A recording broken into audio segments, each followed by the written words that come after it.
Come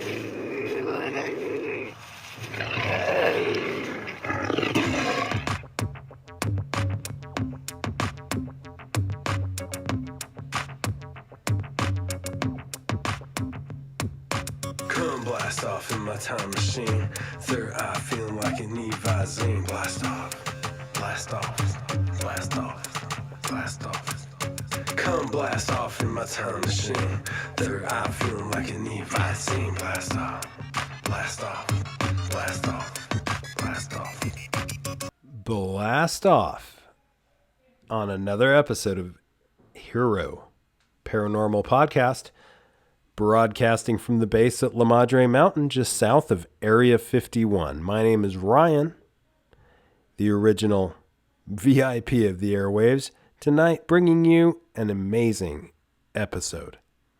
One of my favorite podcasters out there, just because he's so raw and rugged. The whole way he came, I can't even remember how we met up the first time, but I can't even remember how we connected, but I think he reached out and asked me some questions, and I asked him some, and we were just like, yeah, we need to do some podcasts. Great podcast, the Juan on Juan podcast. And, yeah, really good stuff. Anyway, so, before we get, Juan Ayala, our epic guest tonight on the phone, he, is, also a fellow fisherman. So that's kind of an ode to the, picture of the episode. And, yeah, that's just an image of myself. I had just some reel going, but, for those who judge anybody, you can't. It's one of these things with what's going on. Let me just cut to the chase before we get Juan Ayala on the horn here. So I am stunned at the loss of young Dolph, King of Memphis, and one of my favorite rappers of all time. Rapper Young Dolph was murdered November 17th, 2021, and I am one of the very serious Young Dolph fans. And as such, it's silly not for me to get a little emotional, I guess, but I will do my best. It shouldn't be a problem. First and foremost, I believe he will be greatly missed. Young Dolph actually died the day my mom had her last day during a visit to Tennessee on a recent trip. She went to the area with a friend looking at beautiful things the state has to offer, etc. Anyway, Memphis, where young Dolph was gunned down, it's a very occult meaning city, and we'll probably talk about this. I was a big fan of the Six Mafia from Memphis, and that is where young Dolph was gunned down, and it was his hometown. Memphis has a very occult and, again, symbolic meaning. It is named after the Elysian city in Egypt. Now, young Dolph was Juice WRLD's cousin. Juice WRLD is another rapper who was murdered. And he was murdered anyway, back to young Dolph. He just pulled up to a cookie store in Memphis, and this was November 17th, 2021. He pulled up to Makeda's homemade butter cookie shop, where he liked to get her butter cookies. And the shooter fired 2 rounds and left him dead inside the shop. So his bulletproof or not vehicle couldn't help him out. Young Dolph had to be one of the meanest rappers on the music scene lyrically. But in real life, he was just a big teddy bear and very much a community-minded individual who was set to hand out turkeys this Thanksgiving, as he often did. For those who judge everyone on their entertainment personas, Memphis is a huge rap scene. Project Pat, 3-6 Mafia, huge town for music. No matter what kind of music you're into, what music genre you're into, the whole state really is a music state. And anyway, Memphis, back to Memphis. It's a huge rap scene.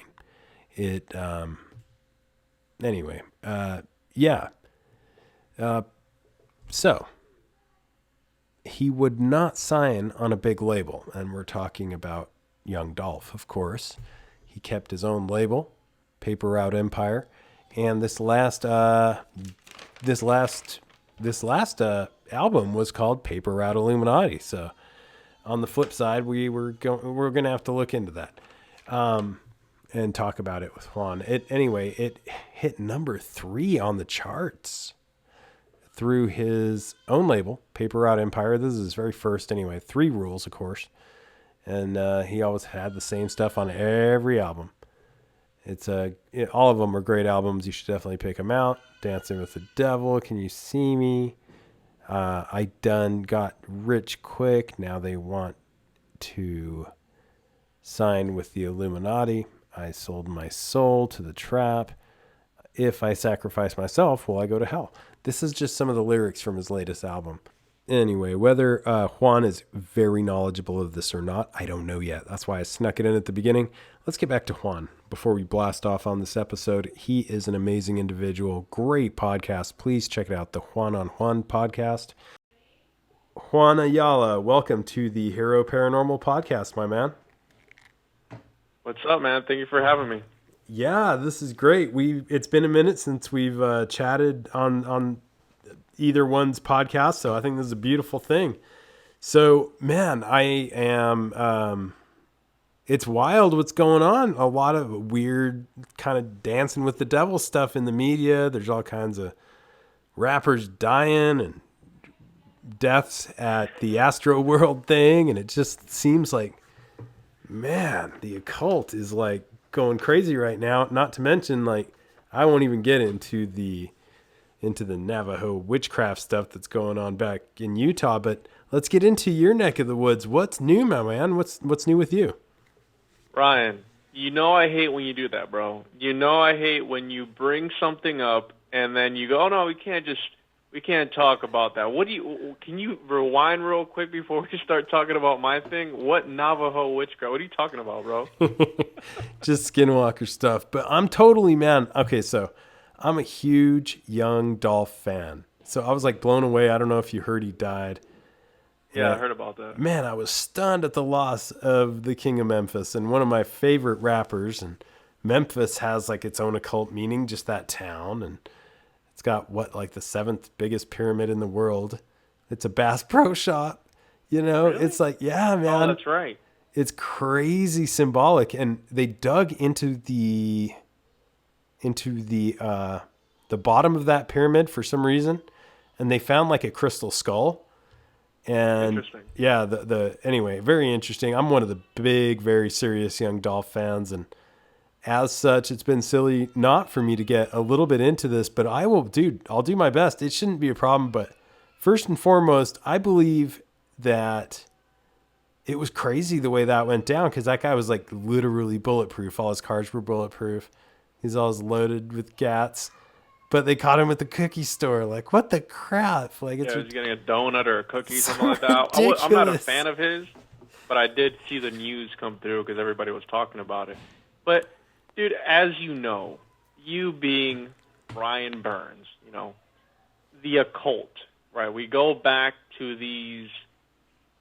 Who was it? Juice World, that kid. He did a deal with the devil, sold his soul, you know, weeks or months before he died. In his songs, he would say, "Hey, I'm not going to make it past 21." And he died before he was 21 or near his 21st birthday or something like that. You don't think that these guys are doing these occult rituals? And hey, sometimes you gotta give it up. I don't know, bro. I mean, you know how it is. You know how these secret societies work. You know what I mean? Yeah, man. And you ready for the super trip? This is crazy. Juice World was actually Young Dolph's cousin. Oh my goodness! You see, I didn't even know that. It's so messed up, man. So, and then we got the 3-6 Mafia from Memphis, like 666, huge town for music, and the whole state really. But I mean, they were huge, the 3-6 Mafia, and that's just straight devil worship right there, you know. But I was actually thinking about that the other day because I listened to Suicide Boys. I don't know if you've ever heard of them. Mm-hmm. And they're, you know, they in their lyrics, they're, you know, talk about Satan and the devil and 666, and then 666, and then I was like, I was driving one day. I don't know where I was going. I was like 666 Mafia, 666. What? You know what I mean? Like you never thought it when they were like, when I was into them, I never like saw it. I never saw it that way, man. Anyway, when I was into them, I never saw it that way. I saw it as, oh, it was just a cool name. Like, I didn't even think. And what about this crazy latest stuff with Justin Bieber and he's 27 this year, so he's got to watch his back, the 27 club. But the Justin Bieber was doing a strange, like, ritualistic thing, super disguised as White Hat, but with Marilyn Manson and Kanye West on the 666th month. It was crazy. Yeah, like after the establishment of the Church of Satan, which was like the same birthday as, what was it? Travis Scott. So it all kind of like loops back together. Aren't they supposed to be Christian, though? Because, I mean, I think the whole Kanye West posing with all these, what do they call it, services that they do, all these Sunday services, I think that's a facade. And I asked this to somebody on a podcast I was on recently, and I want to get your opinion on it.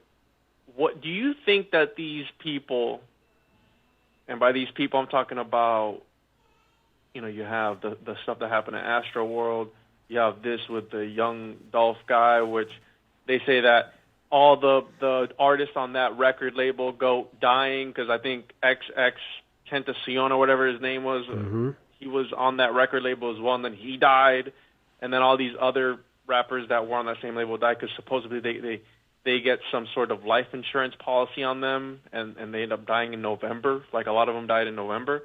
Do you feel that these guys that use this occult symbolism, do you think that they use it, for example, Six Mafia, and all these other bands like Slayer and all these, heavy metal bands, do you think they use this symbolism as to be edgy, or do you think that there is some sort of ulterior motive behind the symbolism? I am 100%, I'm a very big, and judge me if you want to judge me, I'm a very big Manly P. Hall fan. Me too. And I listened to hours and hours of his lectures, and one of the things that he's always said that has stuck with me is symbols are the language to the soul.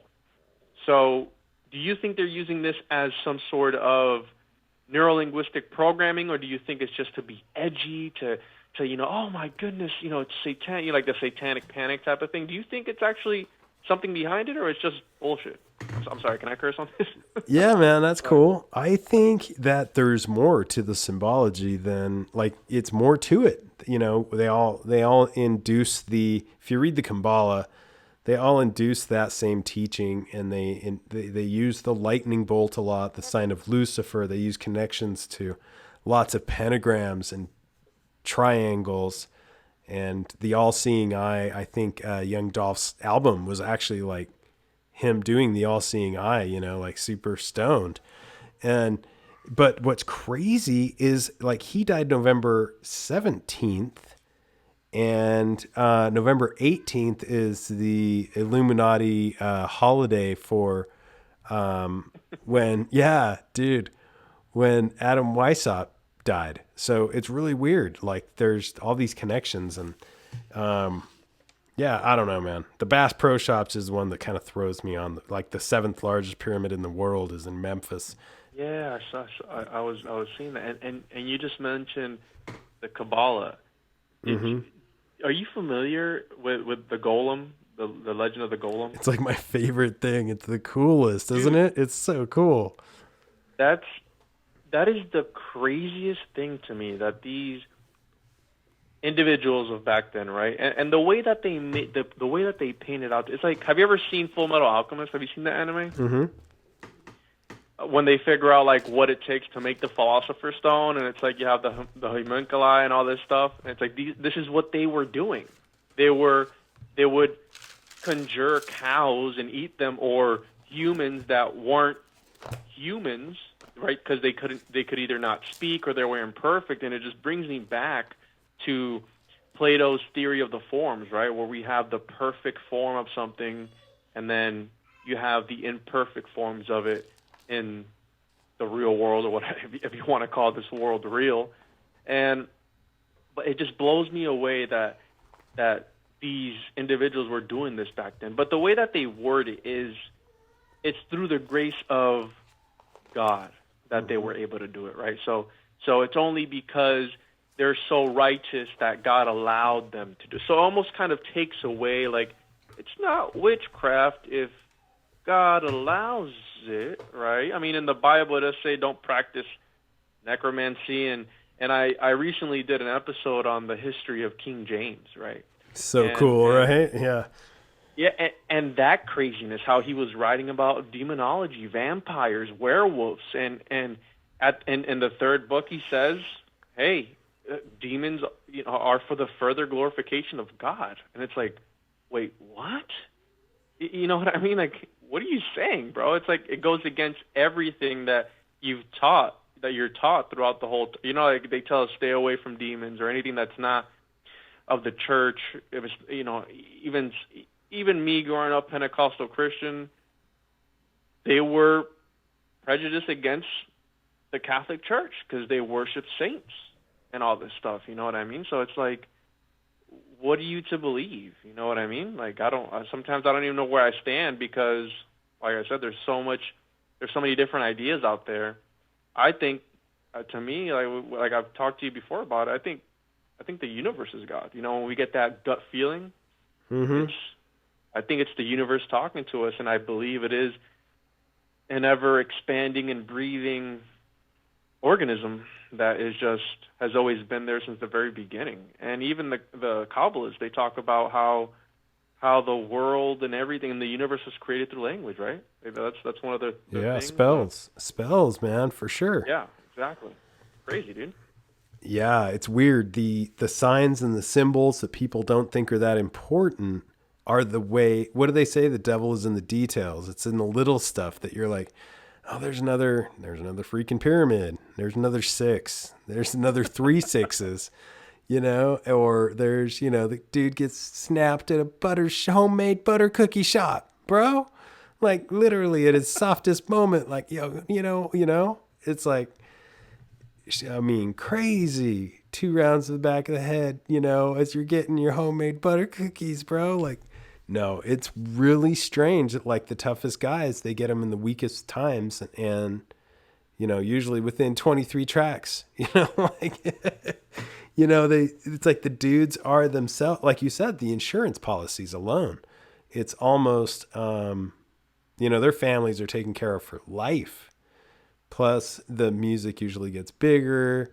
So the record label managers would so the record label would put the life insurance policy on the rapper. So, right. What's crazy about Dolph though, and that happens if you sign on. But what's crazy about Dolph is like the very first line is, he's got all these crazy lines in his album. Dancing with the Devil, Can You Save Me? I don't get rich quick. Oh, I done got rich quick. Now they want to sign with the Illuminati. And then I sold my soul to the trap and some others. But anyway, what song is he famous for, bro? Because I never. Dude, his stuff is so dirty deep, like seriously deep South dirty. Like I'm the king of my, like Project Pat type, just blasting, dude. But it's an interesting type of rap. It's mumble rap. It's where mumble rap came from, but they're not mumbling. Like you can actually understand them in their lyrics, but when they talk, you can't understand them. So it's like, you know what I mean? Like it's crazy. It's like opera from the South, really. Like how can I understand you in your rap? And I can't understand even like, I watched a No Jumper episode you can't understand anything they're saying, bro.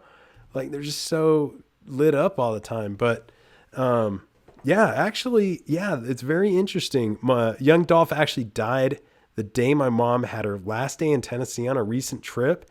And she went to the area just to check some, like Nashville, Chattanooga, check out, kind of on a field trip. And they, it's just crazy that she was that close. And, of course I was like, oh yeah. She's like, so yeah, did you know that? And I'm like, oh yeah. Like, I know, Mom. She knows, like, she knew exactly when they said young Dolph because she'd always be telling me to turn it off. But I'm into that ignorant rap. I like it. But yeah, he's pretty well known for like these 3 rules. You know, get the money. Second rule, don't forget to get the money. Like that type of rapper. And he just always basically he hadn't gotten a label to pitch in as much as he had pitched into his own label, I guess. So didn't want to sign on with anybody that wasn't going to invest at least as much as he had invested into himself at the time. The problem is he had other artists on this paper route empire, and like they were getting huge. So if it was an Illuminati hit, this is exactly where you'd hit them, like at the homemade butter cookie shop. You know, I don't know. It's crazy. Do you think when they participate in these rituals, I mean, you got the short end of the stick if you're dead, or do you think that they're able to somehow reincarnate into some other dimension, or what? How do you think their workings are exactly? It seems they know something, because either they're extremely lucky or unlucky in the way the numerology and all these dates fit together, and it hits, you know, the same numbers, whether it be on the charts or on the calendar. And it's just super occult and, you know, almost, you know, Freemasonic, but I wouldn't say Freemasonic. It's just very Elysian, you know, Egyptian. Memphis is a huge rap scene. Project Pat came from there. Like that guy was just ignorant. I love that guy. I got like every album of his. It was awesome, really. But it hit like all of these rappers from Tennessee are like a big deal because it's such a huge rap scene. But yeah, the weirdness of the pyramids, the river cruising through like the Nile, how it's actually named. A lot of places in Tennessee are named these Elysian names or Egyptian names, and a lot of occult mystery schools. Yeah, and I mean, yeah, there's a Masonic lodge on every corner next to the bar. Like it's like that kind of country, but it is what it is. Like there's a hierarchy to these things, but it does seem like he was very well respected. They weren't expecting this, and it just happened to die on a very Masonic holiday. So he died on November 17th, and of course November 18th is that Illuminati day. So when Weishaupt died, yeah. It makes me think about, again, back to Manly P. Hall. He did this lecture on, and again, this is a lecture from 1957, right? And I've always said this. I've always said that you have these individuals such as Manly P. Hall and like others that, for example, the book, The Secret Teaching of All Ages. Is it still a secret if you're writing about it? You know what I mean? Like, is it still secret if you're bringing it to light? Isn't it supposed to be esoteric and occult, you know, hidden, but then you're bringing it out into the world? That kind of doesn't make sense to me. But one of the lectures that he talked about on the Illuminati, right, the Illuminated, at the very beginning of that lecture, it's very heavy because he says, and I'm paraphrasing this, but pretty much the rulers of this world are of this world, but not really, right? And even if they are wiped out, they always find a way back. And when he's talking about this, I'm like, what are you getting at? Almost like if they're sort of from another dimension. He said they're on this world, but not of this world, right? Like almost like reptilian. Almost, right? I mean, it's up for interpretation. It makes you really think.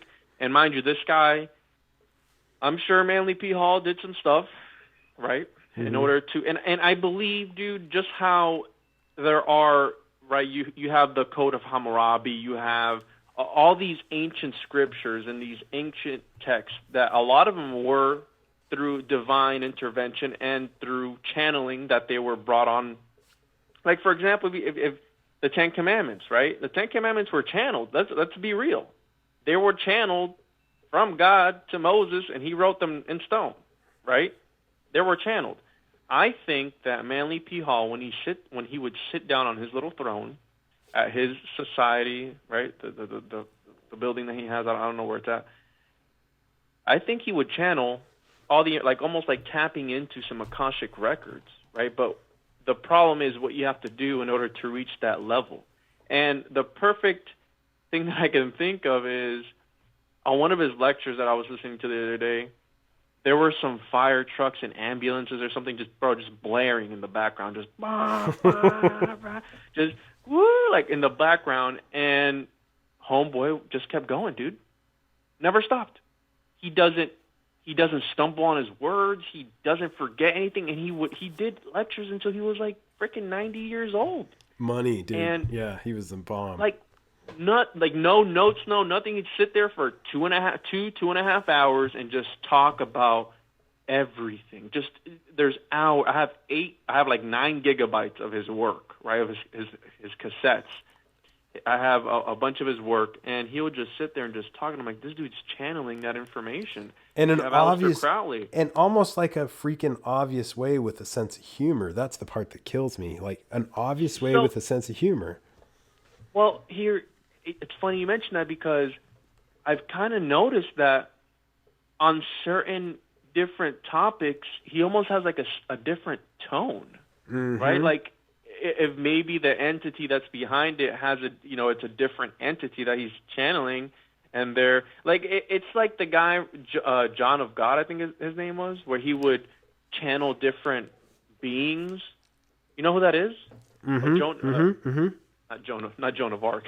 God of John, something like that. The guy on Netflix, right? Yeah. That he was supposedly doing miracles and healing people, which I think that's just another form of black magic, dude.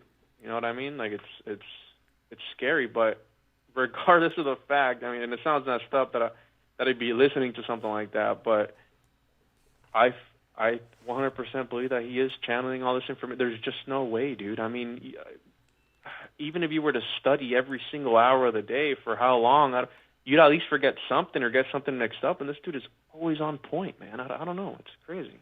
He's like super on point, like a very spiritual. His energy just keeps going too. He never gets tired during his talks, and it's crazy. Not even a sip of water, bro. He just keeps going. Yeah, and he's an old I am doing man. A podcast for an hour, and I'm drinking water like crazy. Yeah, man. But he, I think there is an international class of consistently strategic individuals who are, it seems they want to enslave mankind by some, they're easily, they're all about the use, the money creating power of the state and invention of debt. And, basically they practice and strategize in ways that are very occult and mystery schoolish. And people quip at the idea. Alchemy, bro. Yeah, I think it's real. Like all of these artists in plain sight, the way you're supposed to do it. Just make it a joke if you have to. But yeah, it's just insanity what they're able to get away with these kind of occult technologies. What's the latest on Skinwalker Ranch territory, bro? Tell me something, dude. I want to know what's happening right now in Skinwalker territory. Anything crazy? Have you found anything new lately? Have you talked to Bigfoot as of lately? What's up, dude? Tell me something good. Just the alchemy of deep physics and Native American witchcraft, man. Just super epic.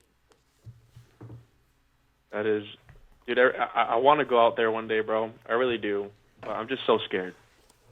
I'm so scared because I have you seen all the, I think I've asked you before, have you seen all the videos on TikTok of the Skinwalkers? I just signed up for TikTok today under Space Wolf Research's name, and I was blown away. Like, I can't let my daughter or son have this at the age of, But anyway, yeah, I was kind of crazy. Like, it's crazy what grown people are doing out there. But no, I know what you're talking about. There's actually a significant, I had to search for it, but there's a significant amount of Skinwalker stuff on TikTok. A lot, bro. The latest one I saw yesterday, and I'm going hunting in a couple of weeks, so I probably shouldn't be watching this stuff. But the latest one I saw the caption was, "This deer does not look right," and it was like this deer doing something with like its jaw, because you know how they're able to mimic. I'm getting goosebumps. You know how they're able to mimic something, but not quite right. So they're able to mimic a person, but it's like screaming like, ah, you know what I mean? Like it's not correct, but they do their best to mimic it. So it was a deer, and I guess it was a skinwalker, because the jaw kept like twitching down. It was the creepiest thing, and I'm like, if I was to see something like that out there, bro, and I know you go out there without any cameras, or do you take a gun with you at all? No, man, I think that would be, the dumbest thing ever. But that's just my opinion. It doesn't mean that much. I mean, you could use a gun to protect yourself against something else, like a mountain lion or coyote or something. But that's not going to bug you. It's never going to happen. Maybe a mountain. Oh, that's not going to bug you, but the skinwalker will. Yeah, that's why I'm not too big on weapons. Like maybe I'll have something there, something small, but nothing intrusive, nothing I plan on using, and it's just more of protective stuff. But anyway, Is it disrespectful to them if you were to take a gun or something like that? No, it would just make you feel extremely impotent when you like shoot at something and nothing happens to it. That's the narration that they're trying to convey. So the very strange witchcraft tales themselves usually involve, that. And they maintain like a sociology, like the anthropology behind it's crazy. Like whatever your worst nightmare is what happens. So it's like yeah, man, it's like an occult, homemade butter cookie for you, like whatever is your deepest, darkest desire type thing. And that's how a lot of these, I think, in these elite also, that's how they get to these levels of power. They're just, like you said, it's a different kind of person. They don't hold back. They don't, they're on almost like channeling other entities. Yeah, like you've had, who was it? Beyonce talk about that. When she's up on stage, she appears grotesque, right? There's that one picture on the internet where like her face is all like, twisted. And it goes back to what you were mentioning earlier, these ancient mystery schools that, dude, astrology, the original intent behind astrology, and there was I believe it was an ancient Egyptian practice of being able to, so in the Bible it says, be weary of, and I'm paraphrasing, of idols that need to be carried, right? There's something about that in there where it says, be careful of the idols that need to be carried. So what do you carry? A statue, right? So back then, they would use astrology to invoke certain demons into statues and inanimate objects. And it goes back to the Knights Templar, when the Knights Templar supposedly had the head of John the Baptist. And there's another ancient Egyptian prophecy that says, an ancient belief that if you have the head of a prophet, it prophesizes to you. And it's able to tell you things. And we know that the Knights Templar made the modern-day banking system, right? That's something that there are so many things that people ignore. And, for example, my wife, she tells me, hey, what does history matter? And I go, you need to know the history. Because when I talk about King James, there's talks of Rosicrucian symbolism in the Bible. And I believe all these guys were magicians back then, and maybe you're helping carry that intent that they had by partaking and reading and dedicating time and energy into these scriptures. And it sounds messed up, because if you're raised in that, it goes against everything that you're taught, right? And when you shatter somebody's beliefs, it's almost like this, like their ego can't die, right? They can't come to accept that could be a possibility. Like, no, you're just another conspiracy theorist or whatever. It's like, no, this is real stuff. I 100% believe in magic. I think that, like, the last thing I said, one of the last things I said on the last episode we did on your show was, the magician stage keeps getting bigger and bigger and bigger, right? The more resources that they have. And who knows if they use these scriptures to hide certain symbolisms within it, and you're just carrying that intent and just spreading the message, and they just get more and more powerful that way. I don't know, dude.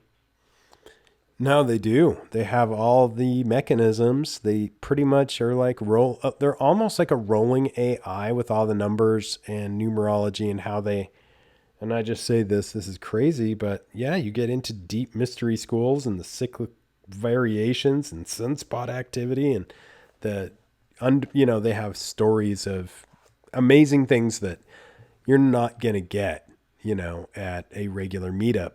And, all you have to do is read, for example, the Kabbalah or various, just read the Emerald tablets or, the various types of interpretations of it. And you can tell that it's a channeling of some sort.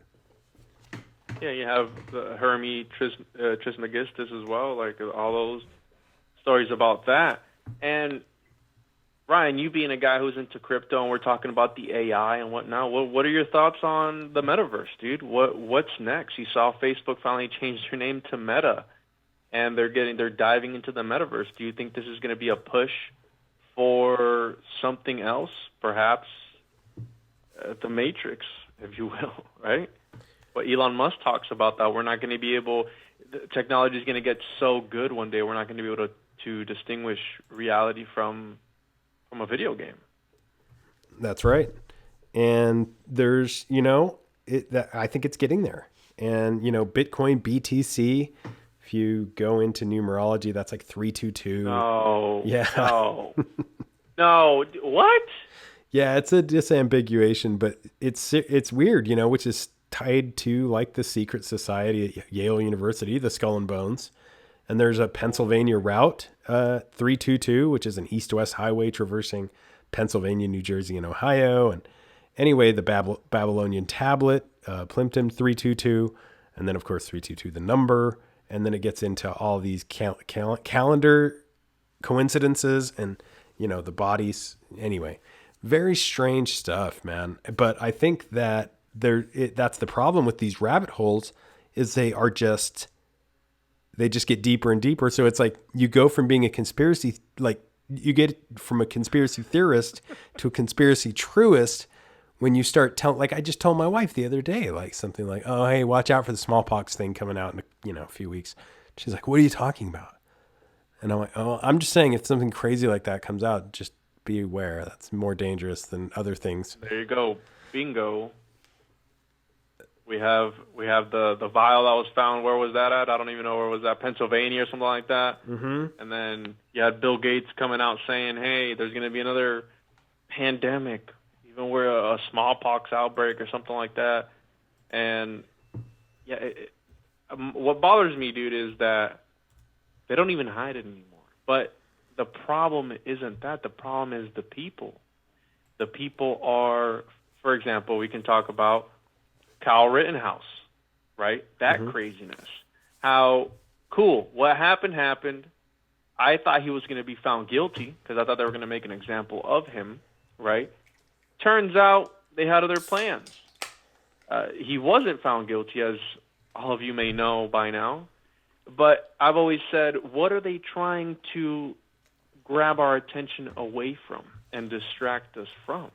And sure enough, you have the Ghislaine Maxwell trial starting soon, supposedly, right? Because we don't even know. But why isn't that getting the media coverage that it should be getting from how big it was?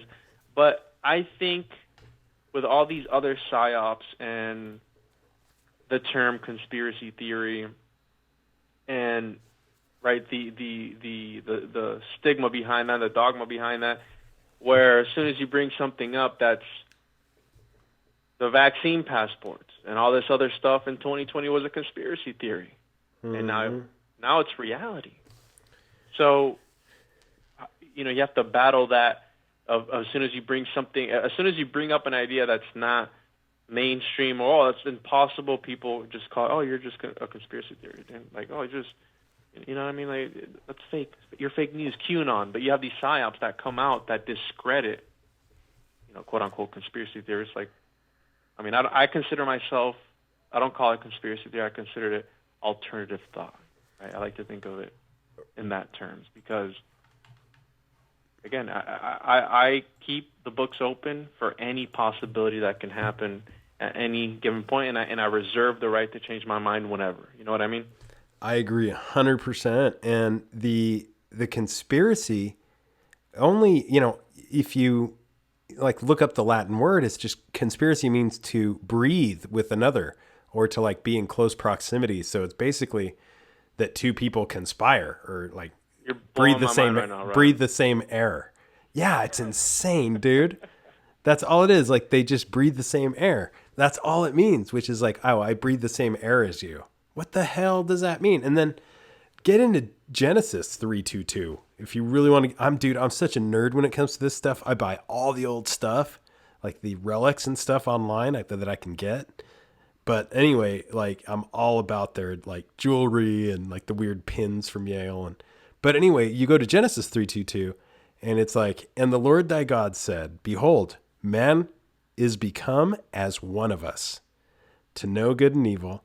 And now lest he put forth his hand and take also of the tree of life and eat and live forever. What? That's heavy, dude. And in Genesis where it says, I think it was the gods were in the earth, and now you have all these studies coming out that supposedly, there might be another world within our world, right? This goes back to Edmund Halley, and then you found Halley's comet. And then you get the gods, like you said, with the S, and all of a sudden you have the Elohim, which is like there's a hierarchy of these gods, and they're all working together. Like it's like what? Yeah, dude, and when you bring that stuff up, so the whole thing behind scriptures, it's always up for interpretation, right? It's always the symbolism behind it and all this stuff. When you bring stuff up to that in the church, right, you are what ruled a heretic. You're discredited. You're exiled. You're shunned. You're shamed. Whatever it is, and it's right there in literally black and white. It's right there. What does it mean? Oh, it's just the wording, the way that they did it that one day. You know what I mean? It's like, no, dude. There's something behind that. And exactly. That's one of the things that's always fascinated me, bro. Like gods have become one of us. It's like, wait, what? What it's so like extraterrestrial, almost in nature or something. It's like, and it's in Genesis. It's in Skull and Bones. George Bush was anyway. The serpent, the CIA, they all use the 322. They're heavily related to each other. They all, basically Skull and Bones ran the CIA for a while, and then. It is just, it's very cool that, and you get into the whole Bible thing, and then you start looking at like the books of the Bible that weren't included. Like you can tell it's a watered down version, and then you start looking at like, hey, I want to read the whole thing. There's something to this. Like I want to look under the hood, and all of a sudden you start reading about like this dark witchcraft taking place in the deserts, and like you're just like, whoa, dude, like. Yeah, all the books of it's just crazy. The books of the Bible that are not in it. It's like there's a reason the Vatican vault is more secure than like the World Trade Centers, It goes back to what you were saying, like the Druids and all this stuff. And one of my favorite, I like non-canonical works, right? The Apocrypha, and you have the Dead Sea Scrolls, the Nag Hammadi Library. And I believe it was in the Dead Sea Scrolls, one of those. Have you ever read the Gospel of Judas? It's insane, dude. Or they're all insane. And the craziness, they're all insane. And the craziness is that these things were written and stuffed away in like walls and stuff and like trenches, and like it's crazy on all this papyrus. They must have just assumed this is just, I'll just hide these ramblings talking about this, and it's like, no, it was like a huge thing, a big project. There was like this massive very much underground, again, mystery school movement type of a thing, which is, now we call it the Bible, but it's almost, like what's trickled out of the real information pool. One of my favorite ones is, so you know how Judas kissed Jesus, right, to identify him so that they could crucify him? So in this particular story, if you will, the reason that Judas kissed Jesus was because he wanted to be able to identify him because Jesus was able to shapeshift. And if he would have taken another form during this time, he was to identify him by kissing him. So you have a Gnostic shape-shifting Jesus that Judas had to kiss because in case he shape-shifted into some other person or what, you know what I mean? So it's like these crazy stories, and you go, wait, what? And I've brought this up to people who are in the church, and they flip a switch, man. They just flip out. They flip out. You start talking about necromancy, and they're like, what are you talking about? That's blasphemous. And it's like, well, that's kind of the whole story. Like, death doesn't even bother him. He comes back, right? He comes back, and he's like, hey, what's up, everybody? I told you I'd be back.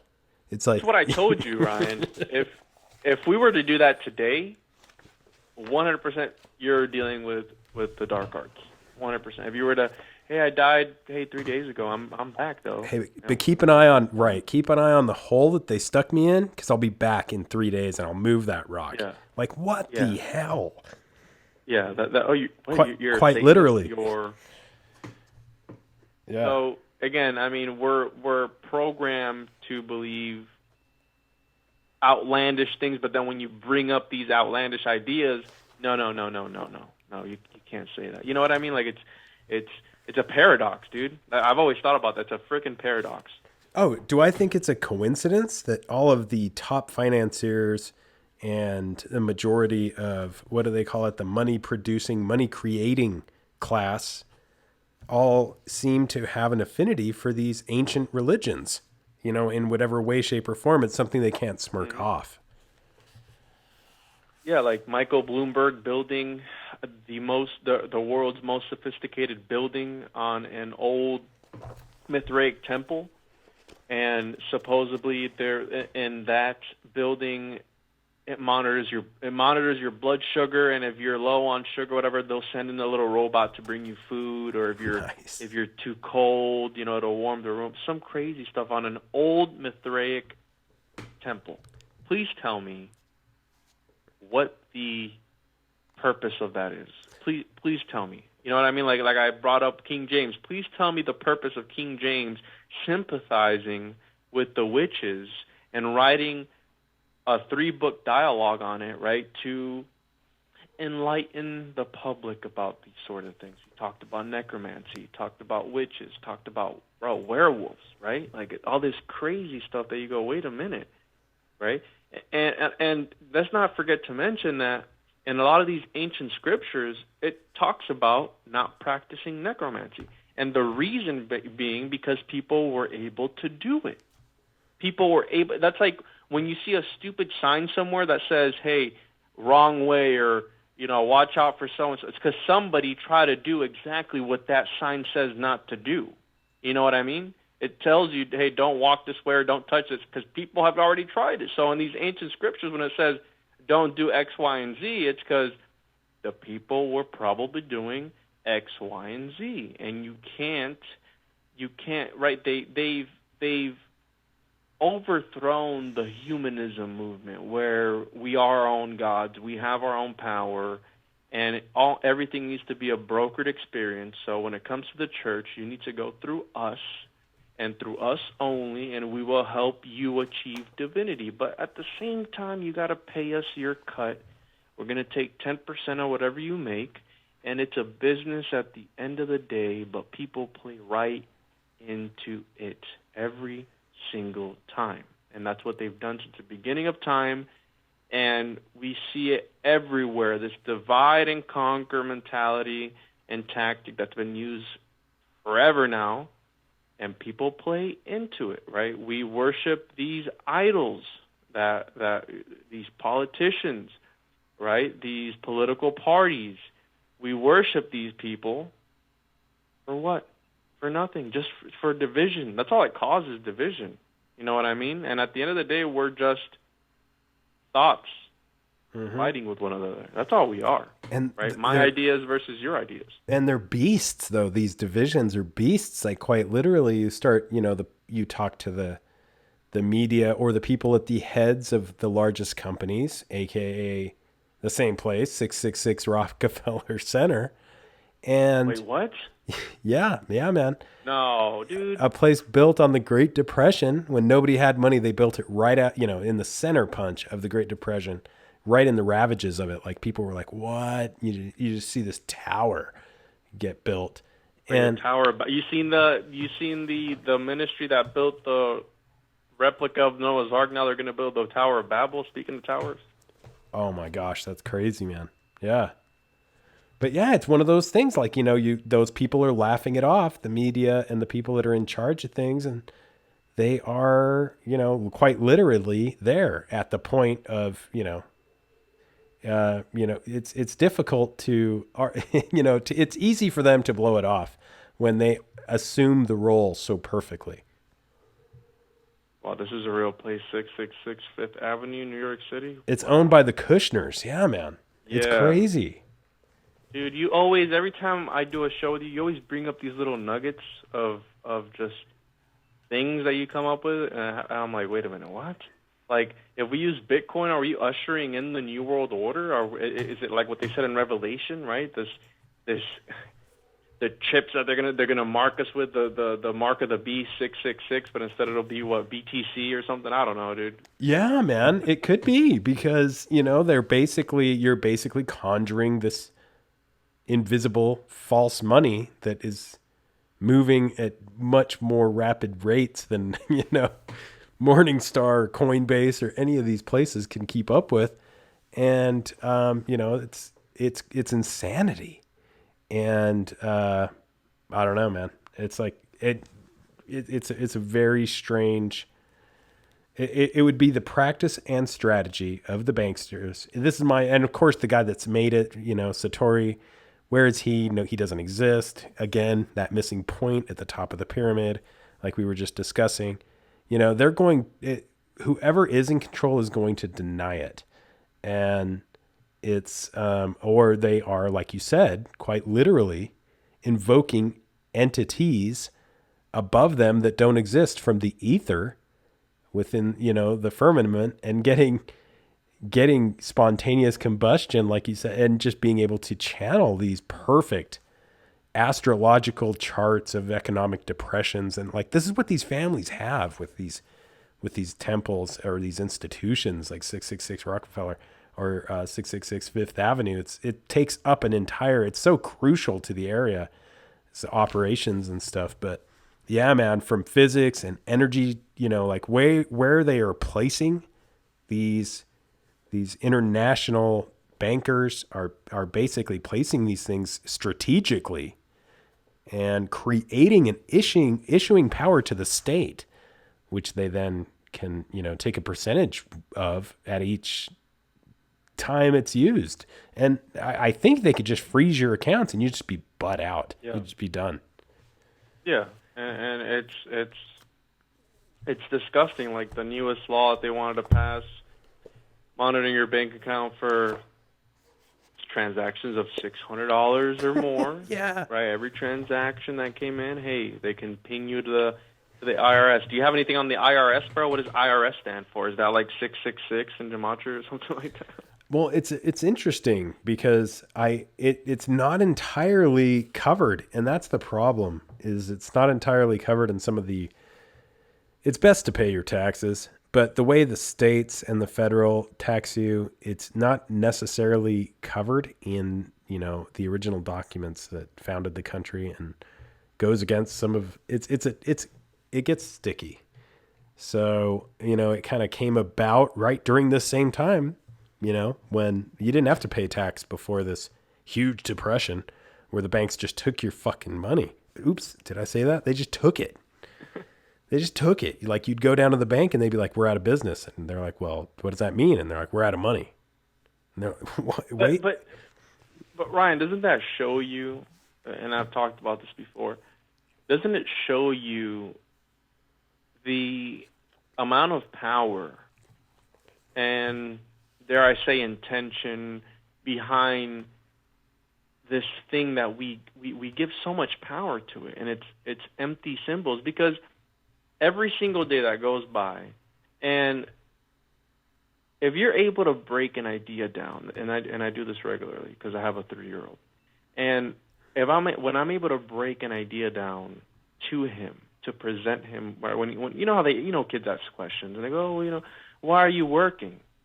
If you're able to break it down and tell a 3-year-old why you're working, and you really sit there and listen, and you go, this is the dumbest thing ever. I'm working every single day, putting hours in to earn pieces of paper that they can just print more and more of, unlimited supply, to feed into this machine of BS, right? Because you need this paper to do anything in life. If you want to go do something with your family, you have to either pay with a credit card or pay with cash. But where do we draw the line? What if we all came together? Because back then everybody bartered with one another, right? There was no cash. There was no USD. There was no currency. It was, hey, I'll give you 2 chickens for your goat or something like that, right? But we're at this point where we've given so much money to this fake thing, all for nothing, dude. You know what I mean? Like, it blows my mind that we're here at this point as a humanity. And it's got to do with the effect of hierarchy too, on the psyche of the psychological effect of hierarchy. And Manly P. Hall talks about this a lot, where it's like the prison experiment. They flip the guards with the prisoners, and the prisoners with the guards, right? And what ends up happening, as soon as they put on that suit, they feel a certain type of way. It affects them on a deeper level. It's like the movie, what's that movie, Split, where his personalities are able to alter his his body, right? It almost has that same effect on people with this hierarchy of, I got more money than you, or you got more money than, right? It's like this sick thing, and you see it, bro. You see it where people treat other people differently, right? The homeless people on the street, you know that they're homeless, so you know that they have no money, so sometimes people treat them differently. But at the end of the day, we're all humans. We're all in this together. We all bleed the same, and when you're 6 feet under, it doesn't matter how much money you had in the bank. It's all BS, you know what I mean? And I just wish people would come together and realize this, but I don't think we will ever be able to do that, just given the way the system works, right? Given the way that everything is. And this is why they implement all these things within society and within this entire world, to keep us divided so we don't come together and go, hey, wait a minute, right? They can't fight us all at the same time. If we just believe together and come together as some collective consciousness, I think we would be able to make a difference. I don't know. Well, people hate when I agree with the fact that, everything you're saying, that I agree that there is a ruling class that follows ancient religions, and that they, all the central banks and governments understand that, and same with cryptocurrencies, they're here to stay. They, they understand that they're speeding up all these digital central bank currencies, like in launching pilots for like ways to track your money. And, have you heard of, this is crazy, the fairy, Bitcoin is mentioned as being the fairy, they call it the Tinkerbell Effect, self-fulfilling prophecy, basically like, oh, I just want to buy it and get rich. And like the amount of people that actually do is insane. And alchemy? Exactly. It's literally coming from nothing, like you said, and they're blaming it on fairies. That's what it's been since the beginning of time, dude. If you look at what's the market cap for the U.S. dollar, 14 trillion. There's an unlimited supply. 30% of it is owned by the 2% or 1%, and they can print as much as they want whenever they want. You know what I mean? what was it? 30% of the supply was printed in 2020 or something like that. Oh, dude, it's insane. I heard the most recent numbers were since 20 that. Hold on a minute. Let's see. Over 40%, no, over 80% of the cash in circulation was printed from 2018 until current. They don't know where the rest is. So they don't know the rest. There's a reason they call them old money, right? So check this out, dude. When earlier you mentioned all these guys and the different arts and stuff like that, or something along those lines.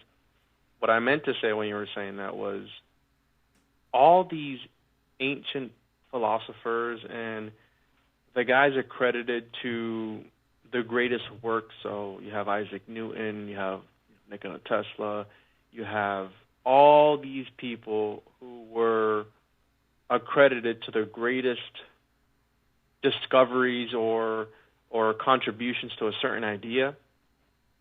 They were all either in some sort of secret society, such as the Rosicrucians, but the whole intention behind them being in their realm of expertise, the reason that they would practice these ancient rituals and partake in whatever part of secret societies was because they believed that through those rituals they would have the knowledge to further extend their knowledge on whatever it was that they were trying to bring. So, for example, the guy behind the code behind the computer, his name is something Leibniz. He talked about the pretty much the law of attraction, that thoughts affect reality, and one of the things that he was trying to do was to prove the existence of God. Right, Charles Babbage as well. The famous mathematician behind the father of modern-day computers. He wanted to prove the existence of God through technology. So they would maybe channel these entities, right, to help them and to unlock the Akashic records so they could further their agenda. You know what I mean? That they would use these occult means to further develop their knowledge on everything that they were doing. And if you go back to all the famous philosophers and all these people that were, even the founding fathers, right? Maybe the Constitution was channeled. Who knows, right? We don't know. But I firmly believe that it was probably channeled, right? And all these things that they did back then, because this country was founded on occult symbolism. I mean, whether you like it or not. It's really deep. This country was founded on it. All of the mystery schools and spiritualism are founded on it. And the early lives and careers of everybody that is of influence and legacy intersect at these areas of belief and teaching, or, personal lives. And, you look back and like, okay, it doesn't matter how far back you look. It seems that these occultists all befriend each other somehow within their public careers and being lecturers and writers or something regularly in a way that cannot be mathematically explained, and is very reminiscent of, spiritualists of all eras, where they, like you mentioned, the Rosicrucians, they seemingly don't exist, yet they're everywhere. And exactly. It's established that it is, an important legacy too of this country, founding fathers, etc. But it's wild that how fast some of these rumors travel and then how quickly they're retracted. And you just take like the Maxwell case. I don't think anything is going to come of that. They're just going to say she was like the ultimate wing woman, and that's it. Like, she'll probably write a book and become super famous, right? Like, have her own, like, I was totally gaslighted and Stockholm syndromed, and this could be twisted and turned anyway. And they can't crucify a woman, no pun intended. So it's a difficult, it's a real interesting. It's going to be interesting what the magazines and the public media says about this. Well, but here's the thing. They've already discredited Pizzagate, QAnon. They've already discredited all those things with, again, oh, that's just another conspiracy. So this idea that there is an elite sex trafficking ring is fake news for some people. So they don't care to look into it. You know what I mean? Like they've already I think that there's still a portion of people who believe in it, but there's also a lot of people who don't, who say it's BS and that's just another conspiracy from QAnon and it never happened and Pizzagate wasn't a real thing and the elites don't do that. Yeah, the elites don't do that. Exactly. My government would never do that to me. Okay, dude. All right. Whatever you say, man. I think they've been doing sketchy stuff and experimenting on the people since the beginning of time, dude. And the laundry list of things is endless because it's just so many things that they've done. That's why I don't even, you know what I mean? I don't trust the government. I trust the government as far as I can throw them. There's that.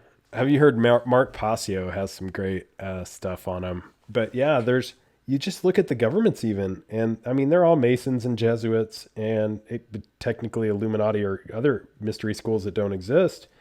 That is the USA. And that's the best government in the country, basically in the world. I think our country holds up pretty well, but you look at the chart and everything kind of, you look at these secret societies and they're all coming out of the Vatican for years, years and years. They're all coming back to the Bible out of the Vatican for years. These people that have all these books locked up, in a way that like even I don't even know, man. They are their own government, right? They don't even belong to any other government. Like they are, they're protected. Yeah, it's crazy. I'm sure they have their own police department and all this stuff. You know what I mean? But it's what can be so valuable, man, in those books that they can't, open source it. What can be so valuable in those books? Dude, everything. Back then they didn't have the cloud or hard drives to be able to save information. So the way that they did it is in these books, and once again, they want the power in their hands. You can't have that power, right? And to get a little controversial, the reason that they say that these Kabbalists were able to do witchcraft, because that's kind of what it was, is because back then, you know how the Jews have always been, right, attacked. They've always been some sort of scapegoat for society. You have Hitler, you have, they were imprisoned and all, ever since the beginning of time, right? They say that the Jews have always been, because they're God's people. So this thing that I interpreted it this way, and I'm sure this is what he was trying to get at. The reason that they're able to do all these dark arts, right, and control and do it is because they found a way to be able to defend themselves, right? Because if you have an oppressed people, they're not going to have access to weapons, right? They're prisoners. So they were able to use language and spelling, right? You're casting spells. And they were able to use these arts in order to defend themselves. And this is how we have Kabbalah and all these workings, right? And I don't know what I should believe. I've heard the conspiracy theory that the Jesuits took over from black magic and the people who founded humanity were some other people. Dude, you know how deep that rabbit hole goes, and it's like, what do you choose to believe at the end of the day? Oh, dude. Yeah, it's dark. You just look at it. It's not that hidden either. A lot of it, it's pretty racist. I don't know. It's all super occult, dude. All super occult. You look at the connection between like Romans and pharaohs, and it's Cleopatra, right? Who was like bathing in the blood of virgins, and crazy stories of her bathing in all kinds of different, doing ceremonial, very occult stuff. And she's the connection, like basically from the Vatican to the pyramids of Egypt. And you just assume that everybody else was just as effing twisted at this level of royalty. And I think that continues. Oh, 100%. I believe that 100%. Who was it what was it that fell in love with her? And then John the Baptist, dude. Wasn't it John the Baptist? I think it was. And she had his head cut off. But then was that story? I was actually looking into that not too long ago. I don't know. But I'm glad we're going there because just the Baphomet in general. I wonder how many books that sucker's in the Vatican library. It's probably all over the place, and not to mention other things as well. Probably more UFO stuff than I could even palate. Yeah, right. Because wasn't that alien that Aleister Crowley? Yeah, it had something to do with Baphomet. I thought. You know the alien head that he drew? What was it? Mm-hmm, the name? Yeah. The name of that was Baphomet or something. Lamb. Yeah. Lamb. There we go. Yeah, He's yeah. like a total little fairy looking dude. And back to the fairies, dude. Like this Bitcoin thing with the fairies is super weird. You get into like the book, like you look into the books about fairies and Peter Pan, and it's really, really strange stuff. Some of it. And it's like this guy said basically fairies will all the guy who wrote Peter Pan basically said fairies will always exist wherever there are children. And a lot of people just took that to mean like, oh, that's cute. But he, when you actually look at the histories and the view, yeah, it's super dark. When you look at the whole state, really, it's super dark, man. Ryan, you just blew my mind again, dude. I didn't think of that, and I know exactly what you're getting at, and that's messed up. You'll always hear about kids historically going out from the barn or too far from the house, and they would encounter these entities, these fairies, and we've turned them into Tinkerbell and Peter Pan and things of that nature. These entities that can do things humans can't, but they're always devious in nature and tricksters, and they're trying to do something. They're not just these beautiful, like luring. Yeah, totally luring. They're like it. Did you I've been seeing on TikTok, I've been seeing a lot of these videos of these, they're calling them evil holes. Have you seen those videos where there's like a hole in the middle of a forest and they'll be sticking stuff into it? It's like an endless deep hole, and it's just, I don't know if it's got to do with the missing 411. Maybe people get sucked into these holes that perhaps either go into another dimension or into hollow earth, or I don't know, because a lot of the missing 411, it's very concentrated along these cave systems, right? Along these where there's a lot of caves. And who knows if, again, and there's talks about little fairies and creatures that lure people into certain places and caves. The story in particular that I remember was this little girl was missing for I don't know how many days, and when they found her, she was like, no, I was with, she said her grandma, and her grandma had been in another state. She's like, they're like, what are you talking about? No, I was with Mima or something like that for however long. And then her face started to shine, right? And it's like, wait a minute, what? Like, did something... Right, you get that sparkle. Yeah. Did something transform into something like how you mentioned earlier that you're familiar with, or that you fear the most, because it's able to... One of our clips that blew up on TikTok was they know what you're going to do before you do it, right? Yeah, before man. you even think about it. And it's like, that just blows my mind when you tell people stuff like that. Once they're latched on, they're like the Hydra or the Medusa. It's like the snakes are out before the actual entity itself. And they're feeling out the territory. But man, I think that, don't even get me going on the Hydra thing. But I think that, these nefarious elites, if you want to call them that, I don't know, they do these things that, I guarantee you, what is this? The most recent lunar eclipse, 6 hours of darkness during a full moon. Are you effing kidding me? Like, what happened during that time? I bet you anything, if you did like a criminal analysis of that, like digitally, like threw some algorithm in there, you would be blown away at the various Sirius under the dark of night on a full moon, catching a bunch of good doers by surprise. Just evil,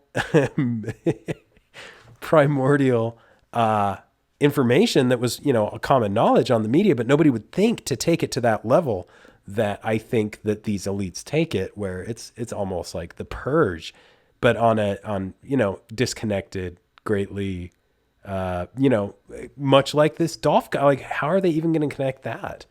Like, they have no leads, like typical, and it's just very seemingly like, he was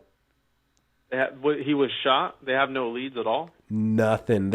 I think they found the car, which was just dumped in somebody's backyard, like a brand new, like it's like a white Mercedes or something. And other people are saying they saw, who was it? Like, anyway, another famous rapper. I better not say his name just to protect myself, but another famous rapper. I know who you're talking about. Yeah. I saw something on that he was dressed the way that the guy who shot him was dressed. Exactly. It always seems to be your best friends, right? Or people that you know somewhere that end up backstabbing you, and maybe they take the fame. Who knows, right?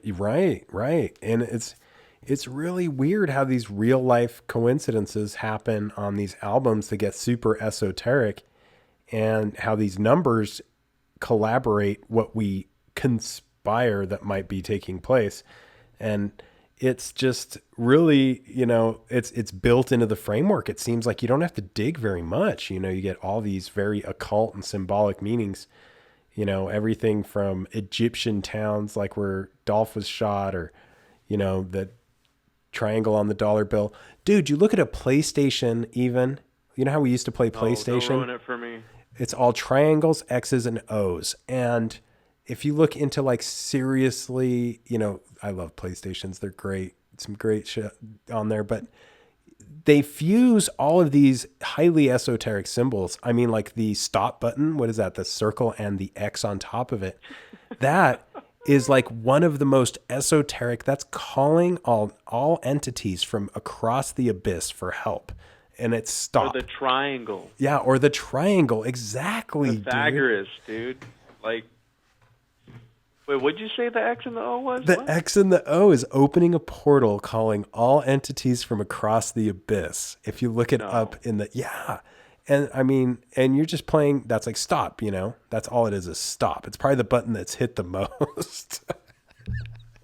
Dude, that is, you see, but the average Joe is not going to be looking into this type of stuff, and is not going to know what that means. So, hey, let me just play this game, right?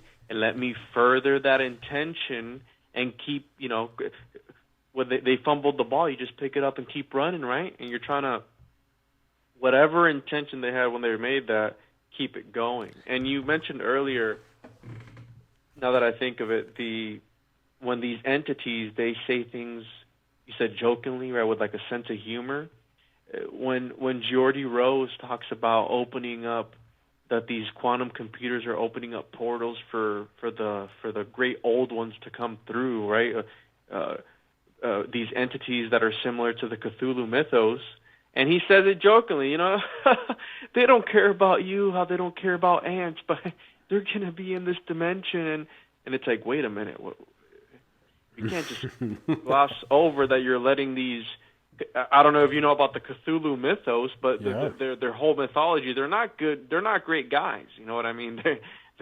They drive you insane from you just looking at them. And here this guy is kidding about things like this coming into our dimension. Right? Well, and I wonder that, because like just the play button, for everything, whether it was a Sony Walkman, a PlayStation, you had the 4 different. Never changed. Even it's that triangle, even down to the Ouija board. Like, it's always, let's play. It is that triangle, whether it's you're recording a cassette, playing a CD. Now it's just very strange. And I think that, it's not a coincidence. These are, and I wonder how many of these guys that are making these AI type algorithms and such are really getting more out of that dark screen than they're putting in, and they're just keeping quiet about it. Like, how much is just coming through, like the ghost in the machine, and how much is just noise? Like, are they just, you know what I mean? Like, is there some actual alchemical? How long have people been looking at scrying mirrors, which is basically what all our laptops, phones, and iPads are? It's crazy. Goes back to Enochian magic, but what I think ends up happening is I believe that they keep building these chips that can read AI or whatever, and those chips help make more chips stronger than the previous one. And what's that saying that the world's computational power doubles every year, something like that? You know what I'm talking about? Like there's a saying for where every year the computational power triples or doubles or something like that. And it's that same effect where the Terminator, these machines will keep building more. They're the Matrix. These machines will keep building more machines, and those keep making better and better versions until what? Until maybe they create the homunculi, right? This perfect, the human in a jar, right? They want to be able to be gods and become gods, and I think that's what it's always been about, finding that Godhead. By no means necessary at all, and just going balls to the wall. You know what I mean?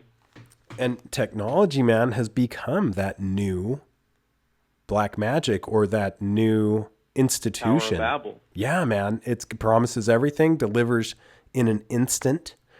And at what cost, though? Nobody knows. Nobody knows. That's the weirdest part. Like every time we update any freaking app, we look at a Bible before us that says, "Do you acknowledge?" And we just say, "Yeah," because we're not going to read 2,500 words and look into the deeper meaning and context of this spell before us. But we just say yes and hit the X button at the bottom, and it's just like we do this like it's just tons of contracts that we are asked to hit every day, and it's just insane. I think I was just reading of how many people like just lost subscriptions and mismanaged accounts, like how much that is a month for the average individual. And it's insane. Like it is literally like technology or cyber Satan, as Leo Zagami calls it, or Cthulhu is literally swallowing people whole, and they're just not even noticing. Yeah, no, I'm completely agree with you on that. But it's now they actually want to put us in the game with this whole. That's why I brought up metaverse, because I think that's where we're headed eventually, where you're going to be born into the Matrix, and you're not. Which pill is it, Ryan? The red pill, the blue pill? Which are you going to take at the end of the day? You know? You're right. It's super creepy, man. And I love how it comes down to like a drug reference too. It's like pick a color. And, it's almost like you need this induced, again, as the elites and many of these secret teachings tell you, you need almost an induced trance-like state to beckon from the other side into that area and receive these channeled entities answering all of your greatest questions. And, it is, that's been done by, society, time eternal. It's just funny that now nobody believes it and they just believe what they're told on TV, which is, again, just theater. So it's very strange, man. It's scary. Just more spell work, really. Yeah, the world's a stage, right? That's what they've always said. Yeah, so man. I believe that the magician is doing his thing, and he's getting his way in a lot of different places, Mm-hmm. I totally agree. I'm just what's wild is to see how far it's going to go. I would have never imagined that the things that have happened in the last 6 years have happened. Just imagine the last 10 or 20, when I see how long it's been since 9/11, I realize like, holy cow, we're just getting hit time after time off the charts and surviving somehow. And it's, and just almost like cattle, just believing whatever, being poked and prodded in the direction of mindless slaughter. It's crazy, man. Yeah, that's why a lot of the bison, I had bison for the first time a couple of weeks ago, and it was amazing. And it makes me think of how mammals are the only animals that stampede. And a lot of these bison almost went to the brink of extinction, because you may know the indigenous people, they would hunt them a lot, and when they're in this panic, while they're in this stampede, they jump off these cliffs, right? Mm-hmm. They jump to their death, which is exactly what's happening now. Like you said, we're like these cattle just taken to the slaughterhouse, just willingly, right? Because at the end of the day, a lot of people don't question, right? They're too lazy or too tired to question. They're working for this fake paper that I mentioned earlier every single day, day after day, to be able to provide for themselves and their families. And just when they boil the frog doesn't immediately jump up, right? Jump out. It's a slow burn, and they keep just turning up the heat until the frog's boiled. And I think that's where we're headed, right, towards the singularity, if you will. Yeah, it's going to be interesting. And I do agree that there seems to be, it seems to be like a global death cult, really, in charge of everything. And, you know, they all have these connections. Like, it doesn't matter which side you pick, you'll eventually find, you know, those connections that bridge the two poles. And, it's going to be interesting what the future holds, because I think, you know, what are we going to do with our money? You can't have cash because it's devaluing too fast. You're worried about real estate because real estate, you know, it's whatever they want it to be, really. It can go off a cliff, much like those bison. And, you know, crypto is like the great white hope or whatever, this huge hope everybody has. And it just doesn't seem to be panning out. But who knows? No, I don't know. You can't. What can you have? Like, what is there that is there anything that is beyond the reach of this control system, in your opinion? No, dude, I don't think there is. I think that it's going to go back to, I think it was somebody from BlackRock or one of these big hedge funds where they're like, you will own nothing and be happy, right? You will own nothing because they can steal and take your very soul if they truly wanted to, right? And it's like the Ouroboros, this crazy vicious cycle which you're just thrown in, and not until you defeat the demiurge, right, are you able to break free. So I don't think there's gonna be anything that they won't be able to put their little reptilian archonic hands on, right? That's right, and they definitely seem to be the best at keeping their hands on the ball, man. That's for sure. There's a lot going on, and you keep thinking that the powers that be are not, and they keep being what it's impossible, really, to hang on to power that long. And it's wild. But I mean, I can't even, I don't know about you, it's hard for me to watch the news anymore. That sounds so cheesy. No, but here's the thing, dude.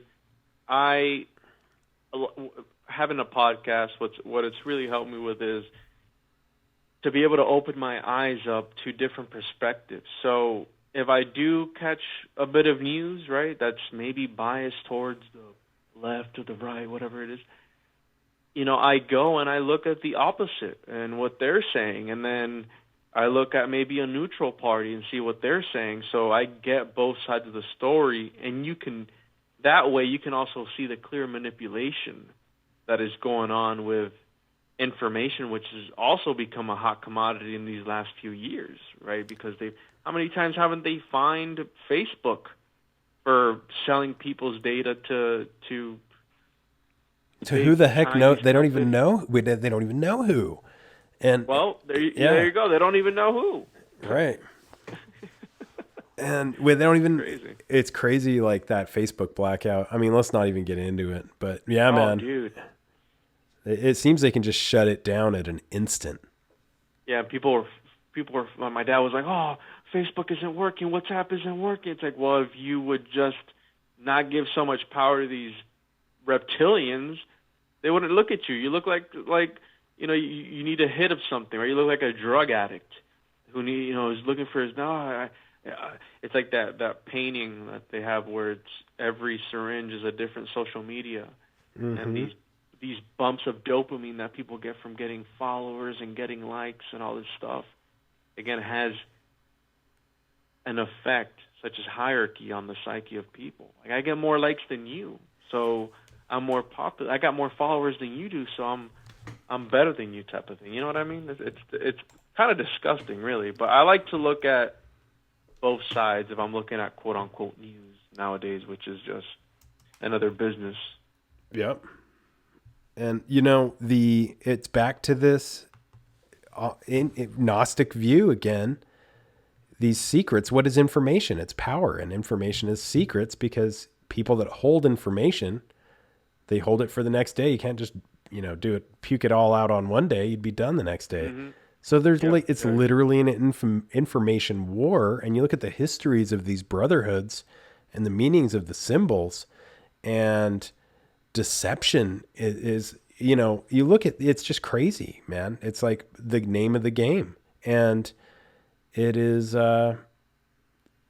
it's all about necromancy. It comes back to these beliefs that we come right back. We can channel these entities because they're waiting to come into bodies, and we come right back as well. And it's really crazy the lengths that some of these, you go into some of these Gnostic teachings, like you mentioned, the demiurge, and it's very interesting. It's all about it's a means to an end. And you even look at Skull and Bones, and it's literally the skull of a dead person with bones. And I believe the skull is of Geronimo, which it's really, it's really, according to. Didn't they have that actual skull and people were flipping out about it? Yeah, they do. They still have it. And I mean, it's crazy, man. They just as an example, they have both sides of the aisle covered. And also, the CIA used to recruit very heavily out of it. Now I don't know the case, because as a lot of these groups, they tone it down and shift power to another group often. And, but the point is, it's much like they exist. And I think that's the part that's crazy. And it's not a secret, it's not a secret that these things exist. And they joke about it. It brings me back to the Manly P. Hall thing I talked about in the beginning about the Illuminati. He says they are sometimes wiped out, but they always find a way back in, right? So, like you said, maybe they just keep sending them down from whatever planet or galaxy they're from, if they are aliens or not. But how you're saying, if they're talking about it, it's got to mean something. You know what I mean? Yeah. And, getting back to conspiracy, man, the word conspiracy, it can also mean con and then spirit and seas. So it's like very strange. Like there's a tricky definition when it comes to these word wars, or spell battles or information wars. It's really perspective in how you see things. And the truth is not, like you said, it's not one-sided. It's multidimensional. There's at least three sides to it, not coming back to the triangle, but there's at least three sides to everything. So the third man argument. Yeah, man. So, Yep. Exactly. And back to the social media thing, 322 in Genesis is literally, it sounds so much like AI too. Like when you look at it from that perspective, it just sounds like, the people, human beings like to create, and, the people being able to create in this virtual reality, which is literally happening, is super biblical, just crazy. Who was it? Was it Eric Van Daniken or Von Daniken that talked about if you take the book of Genesis and you replace it with, if you, or in the Bible, you replace angels with extraterrestrials or something like that, that if you read it, it just sounds like some alien movie, some sci-fi story. Oh my gosh, dude. Yeah, you listen to the actual accounts of the shepherds, that the angel there when Jesus was born, and the angel that came down, the shepherds, it had to calm the shepherds down because they were so freaked out by its appearance. And, it's not what they claim it looked like. It was just this raw energy of emotional prowess. And like you said, precognitive for sure. It knew what you were thinking before you thought it. A lot like these shape-shifting witches in the West. It's that haunt many areas, supposedly or purportedly along reservation lines. This is crazy stuff, and it's basically entities that, like you said, can channel the signs, shapes, and symptoms of other animals or entities in predicaments. It's really, really weird. That's why I think that this world is a lot more interesting than we can even begin to comprehend. Because imagine all the things that we're not seeing, that the human eye can only pick up like 0.0035 of the light spectrum. Mm-hmm. So I think that there is maybe, some Akashic records that's around us right now. And even Pythagoras said that numbers were the language of the universe, right? We didn't come up with numbers. We discovered them. And they've always been here. How you're talking about these shapes and symbols, that's what numbers are. That's why the one, the monad, was so important to the Pythagoreans, and the number 10, right? And the number 4 was the demiurge number. 4, formation, right? It's the demiurgus number, where it's the number of creation. And the cross, right? When you open it up, you can open it up from a cube. So it goes back down to the cube symbolism, right? What's that one episode that I did on the Saturn time simulation theory, and Saturn time cube. I'm sorry. There's something to that. Yeah, that was a great episode. Yeah. Yeah, with Nick Hinton. Again, dude, it's all these rabbit holes that you go down, and I think me and you are both on the same wavelength as far as we're almost finding that truth, but not quite there, because it's just so complex, right? You know what I mean? Like, we're so close to like, I'm kind of understanding this, but then they just throw another wrench into the equation, dude. Mm-hmm. For sure. And man, The Matrix, that show is so, you think of Morpheus holding the two pills. Like, I'm always reminded of, again, the Baphomet, with one hand towards, the light and one hand towards the dark. And it's like, pick a path, and it doesn't matter which, the knowledge is the same, but you have to be honest with yourself. It's just how you perceive it is different. Because like how you said, the knowledge is the same. Everything will still be there no matter if you know about it or not. It's just the way that you'll be able to perceive it, right? If you go back into the Matrix, you're just going to live this endless, mundane life. But if you take this other one, you'll break out, but yet you still know about it. You know what I mean? It's like this crazy, like when people were talking about Astro World and them feeling some demonic presence and that they were in hell. And I said to my friend, I said, this is hell, right? This is what the demiurge created, and this is some fake, false reality. Did you know you talked about the elites earlier in the banks? Yeah. And them implementing the system. Did you know that when Elon Musk back in 2000 and I think it was 9, when he came out and said that we're in some computer simulation, Bank of America came out after the fact, and you can Google this, came out with a report saying that pretty much don't panic, but yes, there is a 30 to 50% chance that we're in some computer simulation. Almost as to like be like, hey, we might be in some simulation, but keep paying your bills, please, right? Because there is a chance that we're in 30 to 50 that we are in some simulation. This was after Elon said that, and this idea has been around forever. I'm not saying it's new, because it goes back to René Descartes, where he talks about the body and the soul being two separate things, right? On two separate wavelengths or dimensions. Back again to the Plato theory of forms. You have this other higher dimension. When you get an idea, it like clicks into your head. Where does that come from? Very interesting. And it is. It's like you blew me away when you went down all those rabbit holes.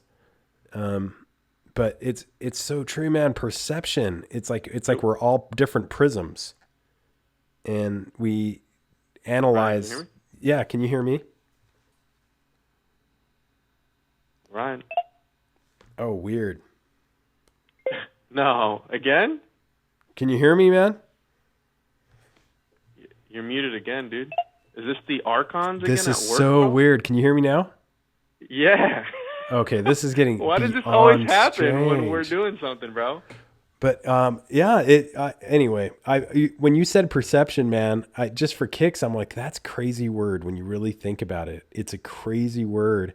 So I looked it up, and it's defined as the ability to see, hear, or become aware of something through the senses, or at least the normal limits of human perception. So, speaking of perceptions, and you talked about earlier about you said something about the missing piece. Yeah. How there's always something missing. That is a pattern that goes on throughout all these ancient beliefs. Where, for example, the vowels R, A, E, I, O, U.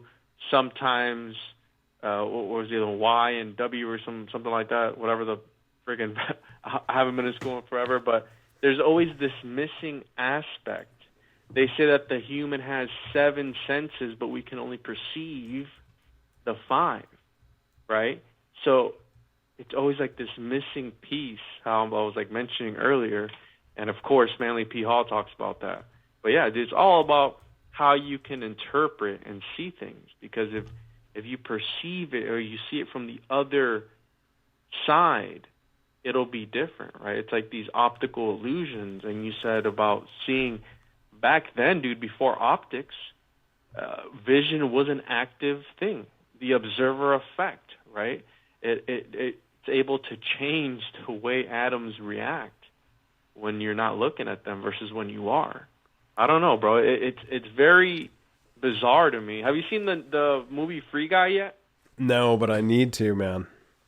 Dude, check it out. But again, once you're in there, you're like, it brings me back to the Gnostics. It brings me back to the Matrix, where through gnosis, right, the main character is able to break out of the Matrix and is able to realize, hey, I'm just an AI, and he becomes self-sentient. He goes, I want to go out there and live, right? I want to do my own thing and break out of that Ouroboros. Absolutely. You should check it out. It's a really good movie. I will. Well, and it's true that the vision and the seeing through it all keeps coming up, and these mystery schools called seers are when you go up into the ranks, and these people are known as seers, and it really is how you see things and what not to come back to the whole cheesy the secret stuff, because that's been so rehashed it's dead, but it is very occult and symbolic and cuts to the chase in a way that, had people floored for, ever. And it really tells none of the secrets, which is interesting, which is the best part. It just kind of, again, hiding in plain, they give you the information, hiding in plain sight, but with no details. So, it's like, figure it out. Yeah, figure it out. Man. Yeah, no, it's very interesting, bro. And like I said, this world is I think it's magical, bro. I think has something. The Kabbalah said that the universe was created through speech, right? Through these sacred letters, and we are only able to describe things by the limitations of language, if you really come and think about it. By the limitation of the sounds we can make with our mouths, right? Mm-hmm. Flapping these meat flaps and just trying to interpret things. But the best way we're going to be able to do it, our only limitation, right? When you have a dream and you want to describe it to somebody, but you just can't find the words for it. I don't know, dude. I think maybe when we do hook up to Elon Musk's Neuralink that we're able to talk without speech, I think maybe we'll be able to figure out. Have you seen that movie, The Titan, I think it's called? I have seen that one, yeah. You know what I'm talking about, where they're able, at the end, when he becomes, spoiler alert, when he becomes the what did he name it, like Titanus, like Homo sapien or something like that, whatever it was. Mm-hmm. And they're able to talk through, he said, like vibrational frequencies and through touch. It is they're just like, well, that's how all these entities apparently, communicate is telepathically. And it really is down to speech and getting back to like the elites. And, that's how we communicate. And getting back to the elites, like we were talking about the Bible having tons of missing parts to it, our alphabet used to have more letters to it. We're getting robbed of our ability to enunciate what we want to say. And will it end up like another Tower of Babel where we're all talking the same ridiculous language that makes no sense? And mumble rap, bro. Yeah. What a better way to... And the elites will have these vast occult libraries of like the words that we've never heard, and they can use on us in ways we can't understand. Yeah, it's like the other movie on Netflix, the one where the therapist plants these, I think it's called, I forgot the name of it, Hypnotic or something like that, where the therapist he would hypnotize the girl, and then while she was hypnotized, he would plant these little phrases that he could say to freeze her. Oh my god! You know what I mean? Yeah. Have you seen that movie yet? No, but it sounds epic, man. I need to watch more movies. Apparently. Yeah, dude. Again, it's the symbolism in these movies, dude. I always tell people, pay attention to the symbolism, because symbols are the language to the soul. So when they put these things out, like you said, in plain sight, either you know it or you don't know it. But if you know, you know, right? Who was it? Donald Rumsfeld's like, there's knowns, and then there's unknown knowns, and then, you know what I'm talking about? It's like, wait, what are you even saying, bro? Like, what are you even getting at, dude? And these are elites, bro. These are lizard people. Right. I like it when it's that's a good definition. It's like pornography. Have you heard that definition? It's I can't describe it, but I know it when I see it. And that's sort of what you're saying. It's so true, man. It's like there's known knowns and then unknown unknowns, and it's like, wait, what, dude? Are you high? Like, what's wrong with you? You know what I mean? Yeah. But when you break it down into those terms, you kind of have to like sit there and think about it. Go, wait a minute. Now it makes sense, you know? Mm-hmm. Totally. Man, it's so true. I could go on forever talking about this stuff and all the occult symbolism. It's pretty crazy, especially like in the music scene and the news and everything. They all have triangles and eyes, and I mean, very strange symbology. And now with algorithms, with all the streaming, I don't even know this streaming content. I don't even know what the F we're getting anymore. No, and I don't know if is it catered to each one of us differently? That's like my big fear is like, well, you know, if you're in different regions, depending on your IP address, they show you different things, right? Yeah, like was my Game of Thrones different than your Game of Thrones? Do you know what I mean, or something? Oh, see, you're getting at something else, dude. But essentially, yes, because of the way I perceived it, right? We each live our own experience. Right. And one of my friends, shout out to Jeffrey Davis, he talked about this quote on my podcast. He said, "Humans, noun, beings." Verb. So we're human beings. You know what I mean? What are we being? You know? Right. It gets crazy. Well, it's just like this phone problem I had. I'm looking at my communication issue, dial-up, whatever this, when like you couldn't hear me through. No, I couldn't.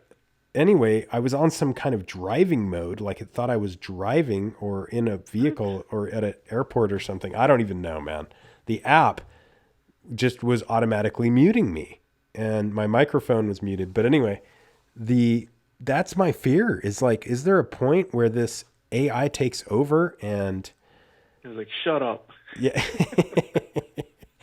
Yeah. Like just imagine nothing works or it works the way you want it to work. It could work different ways, but there's got to be a point where we disconnect enough with the machine or we become so immersed in it that it doesn't matter. Like, what is the difference between the two? Do you know what I mean? Eventually, I don't think anybody can be disconnected. You need it for banking and to keep up on things and to communicate with other individuals, and it's got us by the short ones. Right. Yeah, exactly. It's dude, do you know how it's a symbiotic relationship already. Wherever you go, no matter where it may be, before you leave your house, when you wake up in the morning, the first thing you do is what? You grab your phone. You open up your TradingView app to check out the cryptos, how they're looking, right? You open up your social media to see if you have any DMs from anybody, right?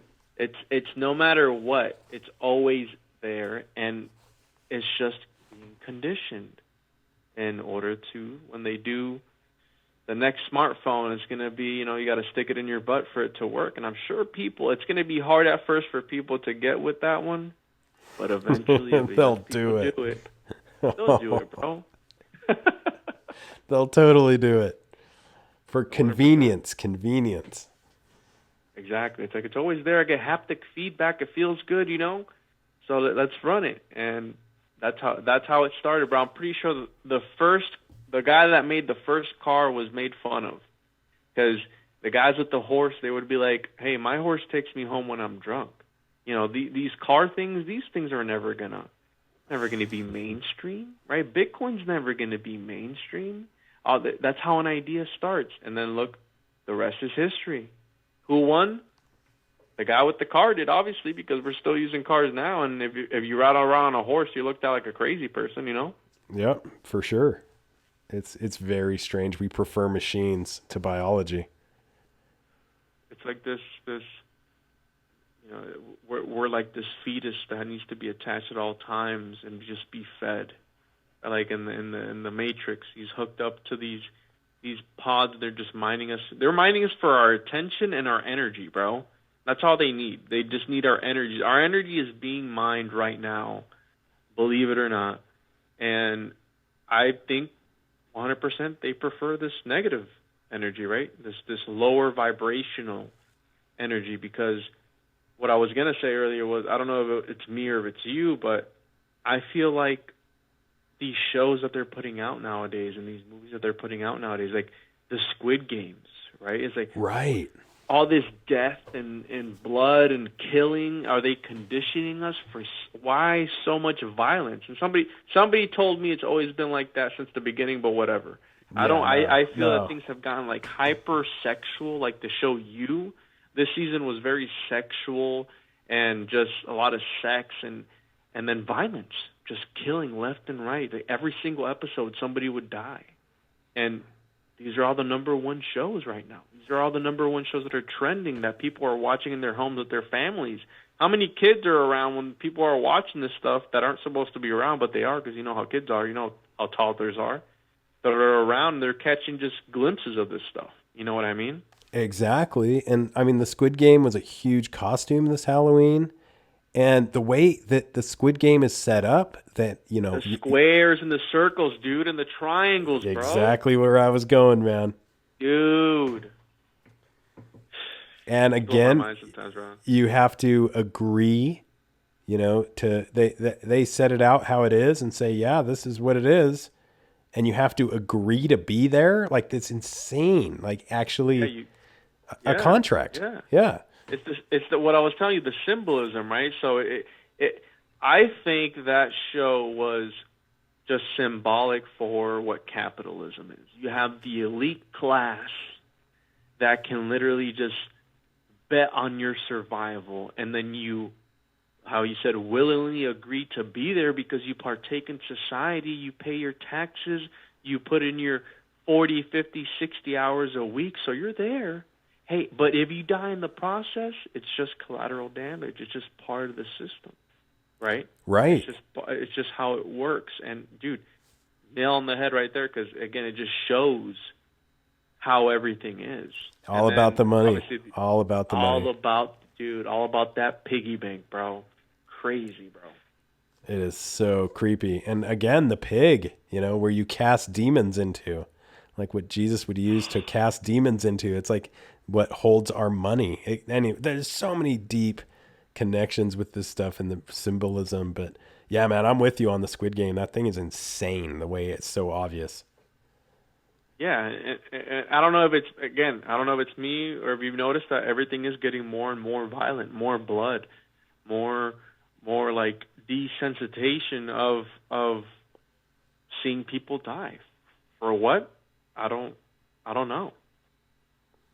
I don't know if something's coming that they're preparing us for that. So it's just another day in the office, if you will. And I don't know. Have you seen that movie, The Belko Experiment? I think it's called. No, I haven't. Again, they lock these people into this corporate building, and there's a voice that's telling them, hey, you have to kill X amount of people in order to survive, in order to be let out. And again, it's this corporate office where, again, the bosses want to be the ones to kill the most people so they get free. But what makes the boss any different than the janitor? What, their salaries, their positions, their hierarchy, perhaps? Because it goes back down. That's how they keep us in check, bro. And the elites would view every day as one of those days, like in one of these like nightmare movies. I mean, but you know, humans in general have like an affinity for this stuff. What's up with these escape rooms popping up? Like, this is some kind of effing fun. Like, oh, can you escape? Like, what? I mean, we have this weird, like, rat in a cage affinity with this mortality game. You know, we're still those monkeys in, you know, a space odyssey looking at the monolith. And then we discover the weapons. Mm-hmm. And then what happened? Boom. Because Pythagoras said, bro, if man can crush even just 1 grain of dirt, 1 grain of dirt, he will eventually destroy himself. Just 1 grain of dirt. If man is able to destroy just one little bit, it will just eventually destroy itself. Which, you mentioned 9/11 earlier. I'm pretty sure in 2001 when that happened, people were thinking that the world was ending. Mm-hmm. And that this was the end times. How we're talking about like today, oh, Corona, I'm pretty sure 2020 was the end of the world. Like, oh, this is, but it keeps going. It keeps going. And next year will probably be something else. And the year after that, and 10 years from now, we'll be talking again. Hey, did you hear about the latest nuke they threw over somewhere? You know what I mean? It's just going to keep going and going and going, dude. Yep. It will be another chaos deception. And that's what these intel, they deceive you with some chaos. Like you said, look over here, not over here with the Ghislaine Maxwell case. There's always a designated decoy, and then what's actually happening is way in the back, you know, being ushered out the back door. And yeah, man, it's super wild. It is I'm blown away actually with so much of the symbolism that's so obvious to me. And you have to be careful watching what you watch. Like, there's only so many choices, you know. Is it analyzing you, what you're picking? And then I get all worried about the framework. But maybe I'm just too much of a conspiracist. But yeah, man, these times are getting very interesting for sure. Where do you think we go from here, Ryan? Have you made any progress with your work on consciousness at all?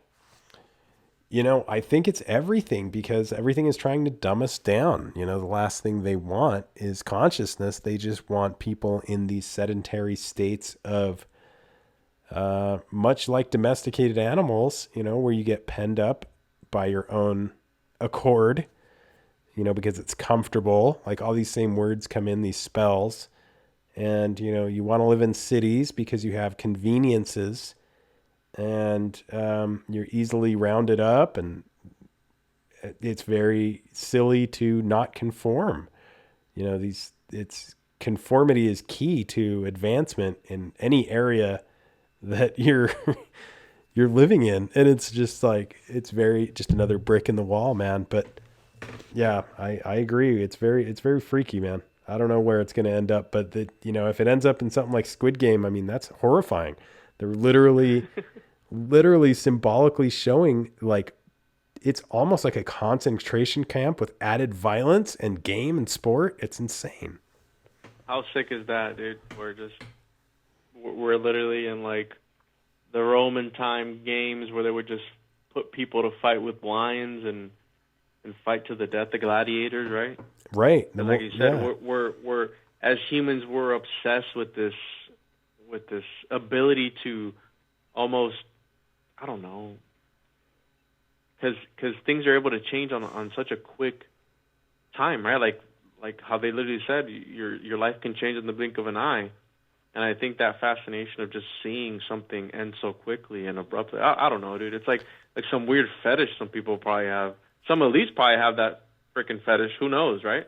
Just huge energy transfer is what it is, you know, from living to dead. Like, huge energy transfers from very back to it's just very strange. It's very archonic. Yeah. You know, they eat it up. People eat that up. The bread and circuses, right? It goes back to the Philosopher's Stone, right? Mm-hmm. When the Full Metal Alchemist, they finally find out what it takes to make the Philosopher's Stone. They're like, no, Luke, I am your father. No, you just can't believe it. It's too dark and too sinister to believe, right? Yeah, it's the snake eating its own tail. I was just telling my wife this the other day. You know, I grow up if you do things correctly, you know, and this is so strange, but if you do things correctly, I grew up, you know, fighting the man. And then you get to a certain age and you're like, holy crap, I've become sort of like a man, just you know, in its very essence, you know, jumping through hoops, doing what you have to do to take care of those around you and conveniently fit into society. And it's amazing, you know, how high the bars and tight the loops are getting. And, you know, but then again, I'm sure they've always said that. People have probably always said that. Yeah, no, but you're right. And I think that the reasoning behind having social media and these things are at our disposal is to be able to enhance appearances of certain things. So I'm sure you've seen some people look happy on Facebook and these social media sites, but then in real life, they end up getting divorced.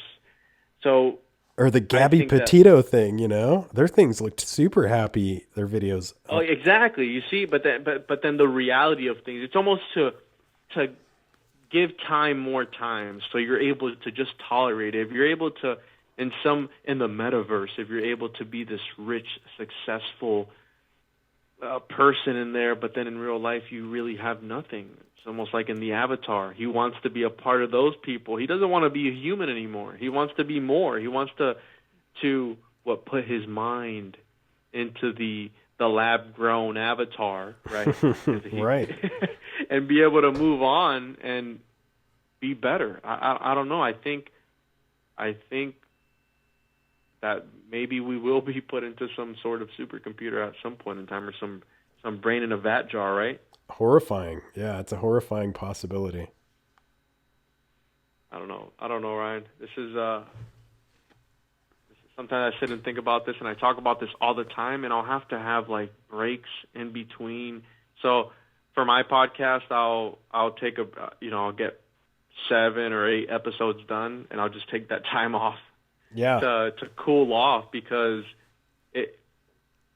like today I've learned a couple things that you said that I didn't know about, and I'm like, wait a minute, this makes perfect sense. Here's another piece to my puzzle, you know? Mm-hmm. And back to the rap. I mean, what is rap other than essentially being able to channel the ability to say a bunch of words in a format that is unique and dissimilar from like average communication in a way that makes you believe in something that's usually hard to believe. And rap is literally spell work, you know, down to the rhyming and the pace of it. And it very, very, very strange, you know, especially when you get into like battle rap and stuff. Like, is that a real ability human beings have? You start to wonder, like, what the F is going on, even when you see it. Yeah, well, it reminds me of when Moses was able to turn those sticks into snakes or whatever. Mm-hmm. You know, I'm pretty sure he was casting some spell where he's able to make something happen. But that's back then, right? How we're led to believe that animals were bigger back then. That, you know, we had these dinosaurs roaming there. I believe that back then speech had more power, and what a better way than to, just like in the Tower of Babel, have different ethnicities and just split everybody up into their own regions so they're not able to come together. How I always talk about that. How if we all come together as a collective consciousness, I think we'll be able to better the world. And I think people who tune into podcasts like this, where we talk about these sort of things, are on that same wavelength as you and I, right? Where we're able to open our minds to these other possibilities and not just what we're spoon-fed every single day day after day. You're in the Squid Games voluntarily, right? What, chasing that prize, chasing that money. That's it. And from math, like it's just weird. Because I think we're getting lied to. Not only about what a good life is, like you said, earlier. American dream. Yeah, the American dream. It's like a mortgage and a white picket fence. And, don't mind the guy in the jet above you that's spraying you with his chemtrails. And that's just because he wants to go on vacation. Like, it's crazy. They're lying to us about our history, what things are symbolically. I mean, this recent thing with the dinosaurs, I mean, I don't know if I'm sure you're aware of this, but this recent thing, not to go too reptilian, but dinosaurs having feathers, all through history, all of our cultures have talked about dragons. And now, Quetzalcoatl. Yeah, like serpent. Yeah, man, always with feathers. Yeah, like crazy. Yeah. These reptiles with feathers, and now after all this time, they're saying, "Oh yeah, they did have feathers. Like the dinosaurs had feathers. They were just basically big." Like, where did they miss that? Yeah, they were huge chickens. It's horrifying. Look at all those chickens. The meme with the little girl. Yeah, dude. It goes, I'm telling you, I think it's all connected. There's just a lot of missing pieces that we still have to put together in order to get the broader picture of things. And one of the things that's always blown me away is when an event happens, it's pretty much lost forever. Obviously, unless it's recorded, but how Alan Watts talks about the eternal now, right? There is no past, there is no future. It's just right now, me and you at this very moment. What just happened, we're not gonna, it's just in the past now, right? Right. I don't know, right? Yeah, but I mean, just like from when we grew up to our kids are going to believe dinosaurs have feathers, and we grew up believing they didn't. So just that's how quickly they can change something that important is one generation. You believe in dinosaurs, Ryan? I believe that there are some large remains, possibly from a different civilization, and whatever that means. I don't want to fire two in the sky, because it's obvious that these quote unquote dragons existed. I mean, the Oriental cultures speak of dragons, hold them in high regard as these mystical beings.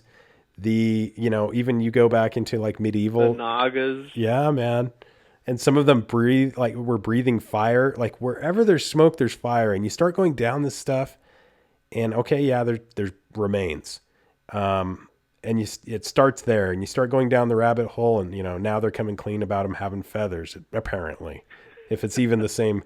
And it just goes to show how silly it is that we have to believe what we're told, because we don't have enough time, or at least we don't believe we have enough time in our lifetime to get to the bottom of all these rabbit holes. And so we take this watered down status quo, bland reality that they're feeding us. And this is just so that we flow better with the system. And when we venture out onto these outcroppings and actually look at what's happening, you realize I'm stunned at, just how much has probably changed hands. I mean, anyway, yeah, over time and history, if they can put feathers on a dinosaur in one generation, what can they do in 100 years, or 200 years? His history, his story. So whatever whoever wins is what we're stuck with. Amen. For the rest of time, Mm-hmm. Totally, man. The founding fathers would have been hung as traitors and Illuminati for sure, all day. Well, lucky they weren't, and the reason that they weren't is because they, said a big FU to the crown and said, hey, you know what? We're going to do our own thing.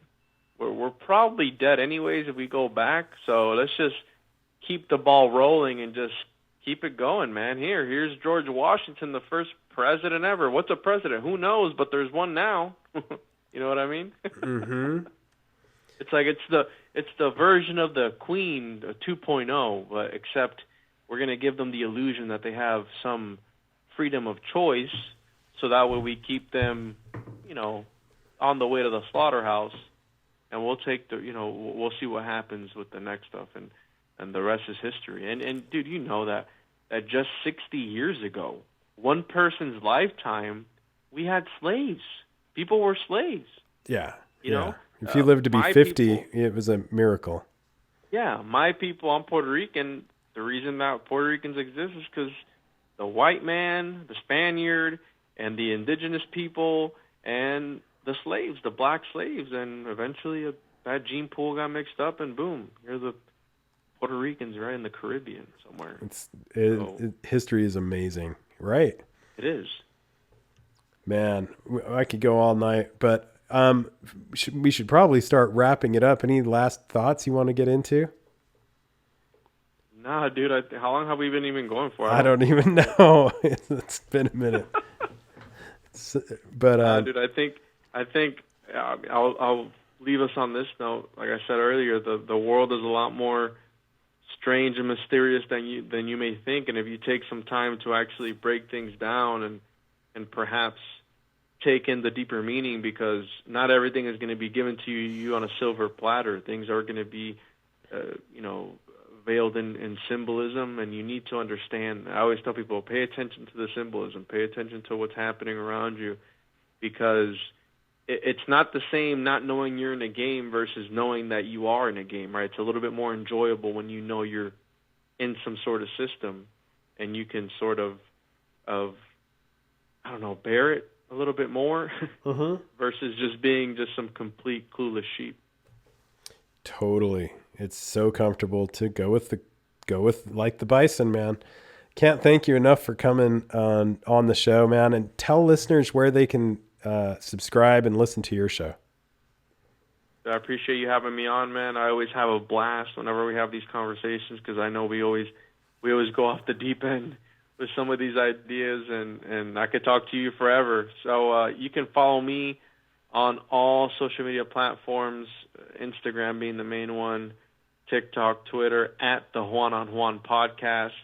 You can check out my podcast on all podcast platforms, the Juan on Juan podcast, and I talk about esoteric, exoteric, and alternative thought, conspiracy theories, whatever you want to call it, and I break things down with guests like Ryan, who has been on the podcast quite a few times already, and I have different guests every week. So, yeah, check me out on there. I appreciate it. Yeah, man. Can't thank you enough, and take care. Let's do it again soon. Thank you, Ryan. Have a good night. You too. Always bringing it. Lots of knowledge and such a great perspective on everything. Check out the Juan on Juan podcast on all platforms. And until next time, keep your eyes to the skies, feet on the ground, but don't forget to take a look around.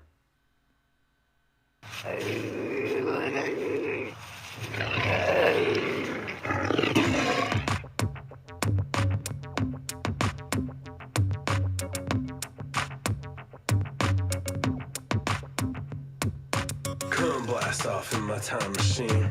Third eye feeling like an Evazine. Blast off, blast off, blast off, blast off. Come blast off in my time machine. Third eye feeling like an Evazine. Blast off.